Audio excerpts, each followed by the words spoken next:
BBMP ಪಾರ್ಕ್ನಲ್ಲಿ ಮಲಗಿದ್ದ ವೇಳೆ ಮರ ಬಿದ್ದು ವ್ಯಕ್ತಿ ಮೃತಪಟ್ಟಿದ್ದಾನೆ. ಬೆಂಗಳೂರಿನ ರಾಜಾಜಿನಗರದ ನವರಂಗ ಬಳಿ ಪಾರ್ಕ್ನಲ್ಲಿ ದುರ್ಘಟನೆ ನಡೆದಿದೆ. ಕಸದ ಗಾಡಿ ಚಾಲಕನಾಗಿ ಕೆಲಸ ಮಾಡ್ತಾ ಇದ್ದ ಲಕ್ಷ್ಮಣ್ ನಿನ್ನೆ ಕೆಲಸ ಮುಗಿಸಿ ಮಲಗಿದ್ದ.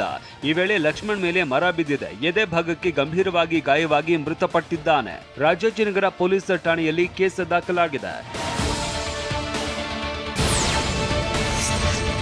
ಕಾಂತಾರ ಚಿತ್ರದ ಕಲಾವಿದರು ತೆರಳುತ್ತಾ ಇದ್ದ ಬಸ್ ಪಲ್ಟಿಯಾಗಿದೆ. ಉಡುಪಿ ಜಿಲ್ಲೆಯ ಬೈಂದೂರು ತಾಲೂಕಿನ ಜಡ್ಕಳ್ ಬಳಿ ಅಪಘಾತವಾಗಿದೆ. ಮುದ್ದೂರಿನಲ್ಲಿ ಶೂಟಿಂಗ್ ಮುಗಿಸಿ ಜೂನಿಯರ್ ಕಲಾವಿದರನ್ನ ಕರೆದೊಯ್ತಾ ಇದ್ದಾಗ ನಿಯಂತ್ರಣ ತಪ್ಪಿ ಪಲ್ಟಿಯಾಗಿದೆ.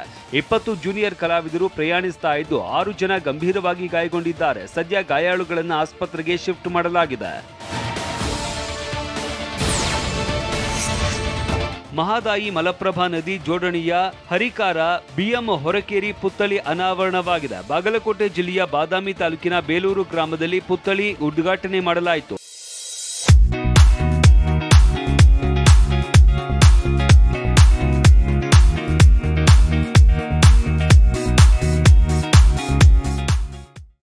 ಕೇಂದ್ರ ಸಚಿವ ಪ್ರಹ್ಲಾದ್ ಜೋಶಿ, ಸಂಸದ ಪಿಸಿ ಗದ್ದಿಗೌಡರ್ ಪುತ್ಥಳಿ ಅನಾವರಣಗೊಳಿಸಿದ್ರು. ಕಾರ್ಯಕ್ರಮದಲ್ಲಿ ಸಚಿವ ಸತೀಶ್ ಜಾರಕಿಹೊಳಿ, ಬೀಳಗಿ ಶಾಸಕ ಜೆಟಿ ಪಾಟೀಲ್ ಸೇರಿದಂತೆ ಗಣ್ಯರು ಭಾಗಿಯಾಗಿದ್ದರು. ಬೆಂಗಳೂರಿನಲ್ಲಿ ನಿರ್ಮಾಣ ಹಂತದ ಶಾಲಾ ಕಟ್ಟಡದ ಬಳಿ ಫುಟ್ಪಾತ್ ಒತ್ತುವರಿಯಾಗಿದೆ. ಬೇಗೂರು ರಸ್ತೆಯ ನ್ಯಾಷನಲ್ ಪಬ್ಲಿಕ್ ಸ್ಕೂಲ್ ವತಿಯಿಂದ ರಸ್ತೆಯನ್ನು ಒತ್ತುವರಿ ಮಾಡಿದೆ ಅಂತ ಆರೋಪಿಸಲಾಗಿದೆ. ಫುಟ್ಪಾತ್ ಒತ್ತುವರಿ ಹಿನ್ನೆಲೆ ವಾಹನಗಳ ದಟ್ಟಣೆ ಮಧ್ಯೆ ಓಡಾಡುವ ಪರಿಸ್ಥಿತಿ ನಿರ್ಮಾಣವಾಗಿದೆ. ಫುಟ್ಪಾತ್ ಒತ್ತುವರಿ ಆಗಿದ್ದರೂ ಬಿಬಿಎಂಪಿ ಅಧಿಕಾರಿಗಳು ಕಣ್ಮುಚ್ಚಿ ಕುಳಿತಿದ್ದಾರೆ ಅಂತ ನಿವಾಸಿಗಳು ಆಕ್ರೋಶ ವ್ಯಕ್ತಪಡಿಸಿದ್ದಾರೆ. ಗದಗ ಬೆಟಗೇರಿ ಅವಳಿ ನಗರದಲ್ಲಿ ಕತ್ತಲು ಆವರಿಸಿದೆ. ನಗರದ ರಾಧಾಕೃಷ್ಣ ಬಡಾವಣೆ, ಅಂಬೇಡ್ಕರ್ ಸರ್ಕಲ್, ಎಸ್ಪಿ ಕಚೇರಿ, ಕೇಂದ್ರ ಬಸ್ ನಿಲ್ದಾಣಕ್ಕೆ ಹೋಗುವ ರಸ್ತೆ ಬದಿಯ ದೀಪಗಳು ಕೆಟ್ಟು ಹೋಗಿದ್ದು ಕತ್ತಲು ಆವರಿಸಿದೆ. ಸಂಜೆ ಆದರೆ ಜನರು ಮನೆ ಬಿಟ್ಟು ಹೊರಬರುವುದಕ್ಕೆ ಭಯ ಪಡ್ತಾ ಇದ್ದಾರೆ. ಸಮಸ್ಯೆಯನ್ನ ಸಂಬಂಧಪಟ್ಟ ಅಧಿಕಾರಿಗಳ ಗಮನಕ್ಕೆ ತಂದ್ರೆ ಯಾವುದೇ ಪ್ರಯೋಜನವಾಗಿಲ್ಲ ಅಂತ ಜನ ಆಕ್ರೋಶ ವ್ಯಕ್ತಪಡಿಸಿದ್ದಾರೆ.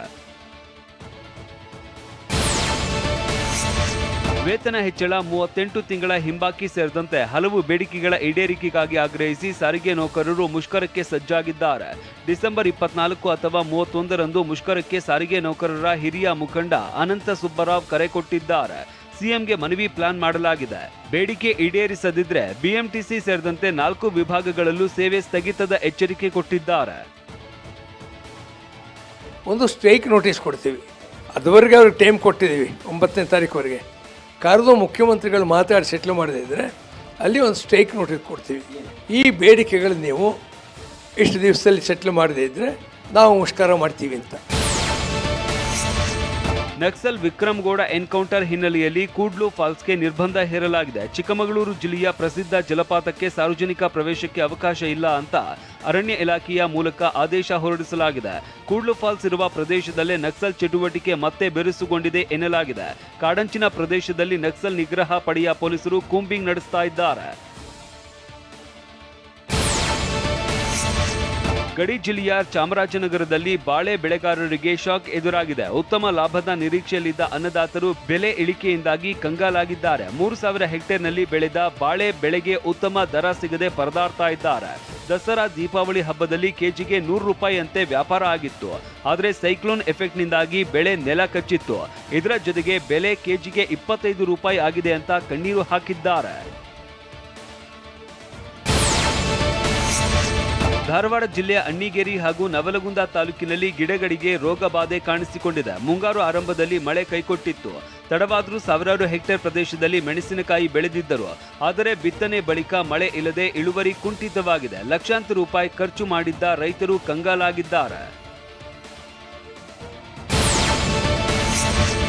ಬೀದರ್ನಲ್ಲಿ ಹಿಂದೂ ಮುಸ್ಲಿಮರು ಒಂದಾಗಿ ಮದಾರ್ ಸಾಹೇಬ್ ಉರುಸ್ ಆಚರಿಸಿದ್ದಾರೆ. ಬಸವ ಕಲ್ಯಾಣ ತಾಲೂಕಿನ ಕೊಹಿನೂರ್ ಗ್ರಾಮದ ಹೊರವಲಯದಲ್ಲಿ ಇರುವ ದರ್ಗಾದಲ್ಲಿ ಉರುಸ್ ಆಚರಿಸಿದ್ದಾರೆ.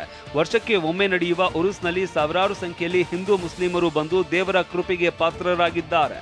ಹಿಂದೂಗಳ ಮನೆಯಿಂದ ಗಂಧ, ಎಣ್ಣೆ, ದೀಪ ತಂದು ಜಿಂದಾಶಾ ಮದಾರ್ ಸಾಹೇಬ್ ಸಮಾಧಿಗೆ ಅರ್ಪಿಸುವ ಮೂಲಕ ಪೂಜೆ ಮಾಡಲಾಗಿದೆ. ನಟ ಶಿವರಾಜ್ ಕುಮಾರ್ ಭೈರತಿ ರಣಗಲ್ ಚಿತ್ರ ವೀಕ್ಷಿಸಿದ್ದಾರೆ. ಉತ್ತರ ಕನ್ನಡ ಜಿಲ್ಲೆಯ ಶಿರಸಿಯ ನಟರಾಜ ಟಾಕೀಸ್ನಲ್ಲಿ ಚಿತ್ರ ವೀಕ್ಷಿಸಿದ್ದಾರೆ. ಖಾಸಗಿ ಕಾರ್ಯಕ್ರಮಕ್ಕಾಗಿ ಶಿವರಾಜ್ ಕುಮಾರ್ ಶಿರಸಿಗೆ ಆಗಮಿಸಿದ್ರು. ಈ ವೇಳೆ ಥಿಯೇಟರ್ಗೆ ತೆರಳಿ ಭೈರತಿ ರಣಗಲ್ ಸಿನಿಮಾ ನೋಡಿದ್ರು. ನೆಚ್ಚಿನ ನಟನನ್ನ ಕಂಡು ಅಭಿಮಾನಿಗಳು ಸಂಭ್ರಮಿಸಿದ್ರು. ಶಿವಣ್ಣಗೆ ಪತ್ನಿ ಗೀತಾ ಸಾಥ್ ನೀಡಿದ್ರು.